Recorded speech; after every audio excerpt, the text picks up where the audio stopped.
नमस्कार दोस्तों, ज्ञान सारथी में आपका बहुत बहुत स्वागत है। मैं हूं आपकी अपनी साथी। और मैं आपका स्वागत करता हूँ। आज हम इतिहास के एक ऐसे सुनहरे पन्ने को खोलने जा रहे हैं जहां से हर परीक्षा में, चाहे वो बीपीसी हो, एसएससी, रेलवे हो या बिहार एसएससी, सवाल आते ही आते हैं। जी हाँ, बिल्कुल सही कहा आपने। हम बात कर रहे हैं गांधी युग की, मतलब 1915 से 1947 तक का वो दौर जिसने भारत की तकदीर ही बदल दी। और ये एक ऐसा टॉपिक है जिससे अगर ठीक से समझ लिया जाए तो 2 से 3 नंबर पक्के हैं। बिल्कुल। और चिंता मत कीजिए, हम यहाँ रट्टा नहीं मारेंगे। ऐसा पढ़ेंगे कि सीधा दिमाग में सेट हो जाएगा। तो आज हम गांधी जी के मोहनदास से महात्मा बनने के इस पूरे सफर को एक तरह से एक माइंड मैप की तरह समझेंगे। हाँ, उनके दक्षिण अफ्रीका के दिनों से लेकर भारत के स्वतंत्रता संग्राम में उनके सभी प्रमुख आंदोलनों तक सब कुछ कवर करेंगे। तो कुर्सी की पेटी बांध लीजिए, ज्ञान का ये सफर अब शुरू होने वाला है। चलिए शुरुआत करते हैं उनके बिल्कुल शुरुआती जीवन से, मोहनदास से। जी, पूरा नाम था मोहनदास करमचंद गांधी। उनके पिता करमचंद गांधी, जिन्हें काबा गांधी भी कहते थे। और माँ का नाम पुतलीबाई, पत्नी कस्तूरबा गांधी, और उनके 4 बेटे थे, हरिलाल, मणिलाल, रामदास और देवदास। उनकी शिक्षा भी पहले राजकोट और भावनगर में हुई। और फिर 1888 में वो कानून की पढ़ाई के लिए इंग्लैंड चले गए। हाँ, और 1891 में बैरिस्टर बनकर लौटे। अच्छा, यहाँ एक बहुत जरूरी पॉइंट है जो अक्सर पूछा जाता है, उनकी आत्मकथा। सत्य के साथ मेरे प्रयोग या माई एक्सपेरिमेंट्स विथ ट्रूथ, ये तो एक स्टैंडर्ड सवाल है लगभग हर परीक्षा का। बिल्कुल। अब बात करते हैं उन लोगों की जिन्होंने उनके जीवन को दिशा दी, मतलब उनके गुरु। हाँ, ये बहुत दिलचस्प है कि हर महान व्यक्ति के पीछे कुछ मार्गदर्शक होते हैं। तो सबसे पहले बात करते हैं उनके राजनीतिक गुरु की, गोपाल कृष्ण गोखले। जी, गोखले जी ने ही उन्हें वो सलाह दी थी जिसने उनकी पूरी रणनीति तय कर दी। कौन सी सलाह? उन्होंने कहा था कि भारत को समझना है तो पहले 1 साल पूरे देश का भ्रमण करो, आंखें कान खुले रखो पर मुंह बंद। अच्छा, और उनके आध्यात्मिक गुरु? इसमें लोग अक्सर कंफ्यूज हो जाते हैं। हाँ, उनके आध्यात्मिक गुरु थे श्रीमत राजचंद्र। इसे याद रखने का एक सरल तरीका है। क्या? देखिए, राजनीति कौन करते थे? गोखले। तो राजनीतिक गुरु हो गए गोखले। और बाकी जो बचे राजचंद्र, वो हो गए आध्यात्मिक गुरु। बिल्कुल। और एक तीसरे गुरु भी थे, दार्शनिक गुरु लियो टॉल्स्टॉय। गांधी जी उनके विचारों से बहुत ज्यादा प्रभावित थे। तो ये 3 स्तंभ थे उनके जीवन के। अब चलते हैं उस जगह पर जहां मोहनदास के अंदर का महात्मा असल में जागा। भारत में नहीं, दक्षिण अफ्रीका में। ये भी एक इंटरेस्टिंग फैक्ट है। वो वहां गए तो थे एक केस लड़ने के लिए, दादा अब्दुल्ला का। हाँ, 1893 में। लेकिन वहां उनके साथ जो हुआ पीटर मैरिट्सबर्ग स्टेशन पर, वो घटना तो उनके जीवन का एक टर्निंग पॉइंट थी। बिल्कुल।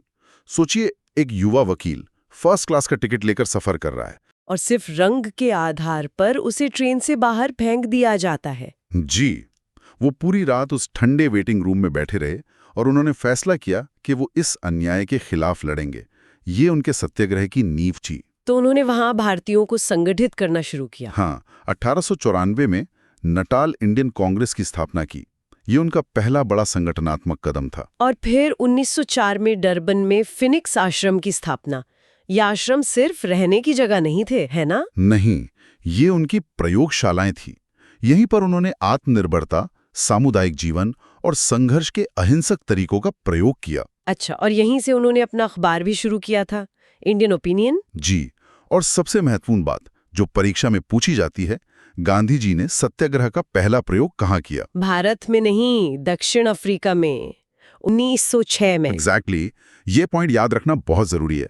भारत में तो वो इस हथियार को आजमाने के बाद लेकर आए थे। तो लगभग 21 साल बाद 9 जनवरी 1915 को गांधी जी भारत लौटे। और ये तारीख बहुत महत्वपूर्ण है। इसी दिन को प्रवासी भारतीय दिवस के रूप में मनाया जाता है। हाँ, और ये तो करंट अफेयर से भी जुड़ जाता है।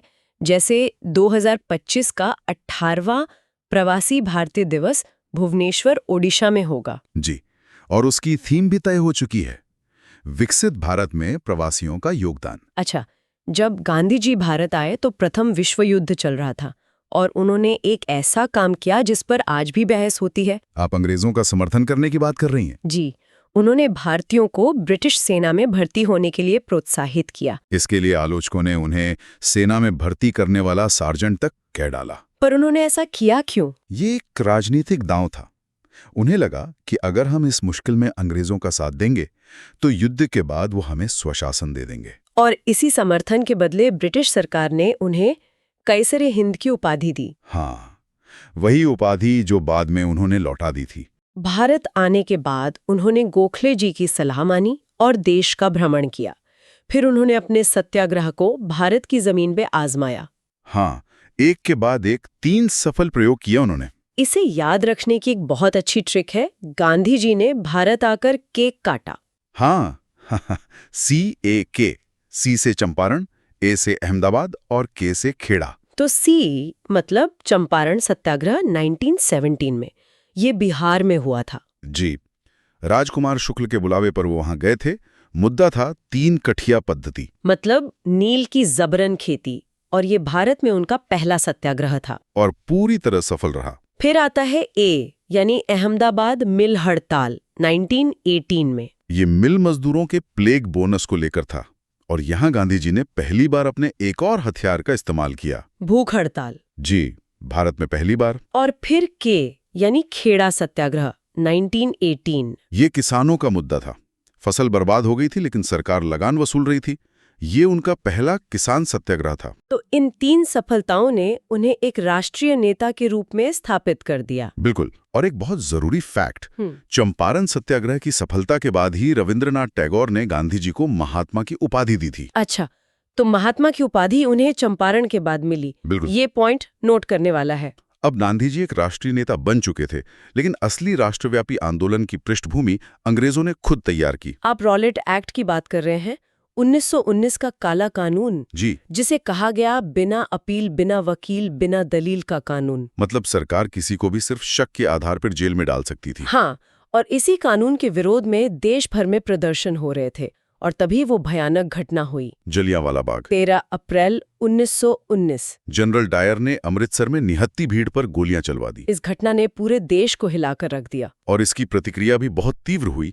गांधी जी ने अपनी कैसरे हिंद की उपाधि लौटा दी। और रविंद्रनाथ टैगोर ने अपनी नाइटहुड यानी सर की उपाधि त्याग दी। इन घटनाओं ने गांधी जी के पहले राष्ट्रव्यापी जन आंदोलन की नींव रखी। असहयोग आंदोलन 1920 से 1922 तक। हाँ, ये गांधी जी का पहला मास मूवमेंट था। इसकी शुरुआत 1 अगस्त 1920 को हुई। उसी दिन जिस दिन बाल गंगाधर तिलक का निधन हुआ था। जी, और लक्ष्य था 1 वर्ष में स्वराज। लेकिन आंदोलन अपने चरम पर था कि एक घटना ने सब कुछ बदल दिया। चौरी चौरा कांड, 5 फरवरी 1922। गोरखपुर के पास एक गुस्साई भीड़ ने थाने में आग लगा दी, जिसमें 22 पुलिसकर्मी मारे गए। और जैसे ही गांधी जी को हिंसा की ये खबर मिली, उन्होंने इतना बड़ा आंदोलन वापस ले लिया। हाँ, उन्होंने इसे अपनी हिमालयन ब्लंडर यानी हिमालय जितनी बड़ी भूल कहा। ये दिखाता है कि उनके लिए अहिंसा का सिद्धांत कितना महत्वपूर्ण था। आंदोलन वापस लेने के बाद गांधी जी को गिरफ्तार कर लिया गया। जेल से छूटने के बाद उन्होंने एक बहुत महत्वपूर्ण काम किया, जो परीक्षा में बार बार पूछा जाता है। आप कांग्रेस की अध्यक्षता की बात कर रही हैं? जी, गांधी जी अपने पूरे जीवन में सिर्फ एक बार कांग्रेस अध्यक्ष बने। 1924 में बेलगांव अधिवेशन, जो कर्नाटक में है। ये तो एकदम रट लेने वाला फैक्ट है। बिल्कुल। और अध्यक्षता के बाद उन्होंने कुछ समय के लिए सक्रिय राजनीति से दूरी बना ली। हाँ, उन्होंने अपना ध्यान रचनात्मक कार्यों पर लगाया, जैसे चरखा, खादी, छुआछूत मिटाना।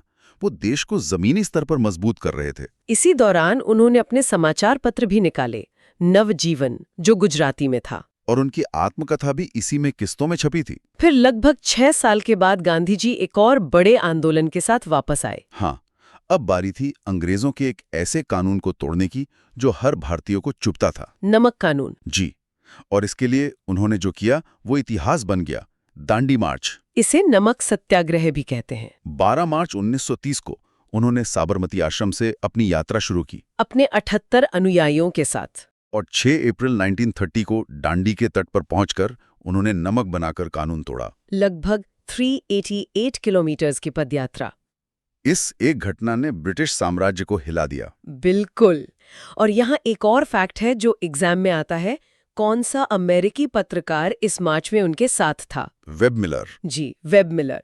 और इसी के बाद टाइम मैगजीन ने उन्हें मैन ऑफ द ईयर भी चुना था। इस आंदोलन का नतीजा ये हुआ कि सरकार को झुकना पड़ा और गांधी इरविन समझौता हुआ 5 मार्च 1931 को। और इसी के बाद गांधी जी दूसरे गोलमेज सम्मेलन में कांग्रेस का प्रतिनिधित्व करने लंदन गए। गोलमेज सम्मेलन तो सफल नहीं हुआ और भारत आकर गांधी जी ने फिर से आंदोलन शुरू किया। लेकिन अब एक नया और बहुत ही जटिल मुद्दा सामने आ चुका था, दलितों के प्रतिनिधित्व का सवाल। और यहाँ गांधी जी का सामना हुआ डॉक्टर B.R. अम्बेडकर से। अंग्रेजों ने दलितों के लिए पृथक निर्वाचन का प्रस्ताव रखा, जिसका अम्बेडकर जी समर्थन कर रहे थे। लेकिन गांधी जी इसके सख्त खिलाफ थे। उन्हें लगा कि ये हिंदू समाज को हमेशा के लिए बांट देगा। और इसके विरोध में उन्होंने यरवदा जेल में आमरण अनशन शुरू कर दिया। अंत में दोनों नेताओं के बीच एक समझौता हुआ, जिसे पूना पैक्ट कहते हैं, 1932 में। इसमें पृथक निर्वाचन की जगह दलितों के लिए आरक्षित सीटों की संख्या बढ़ा दी गई। जी, और इसके बाद गांधी जी ने अपना पूरा ध्यान हरिजन उद्धार के कामों में लगा दिया। उन्होंने अखिल भारतीय हरिजन सेवक संघ की स्थापना की और हरिजन नाम का साप्ताहिक पत्र भी शुरू किया। और अब हम पहुंचते हैं गांधी युग के अंतिम और सबसे बड़े महासंग्राम पर। भारत छोड़ो आंदोलन 1942।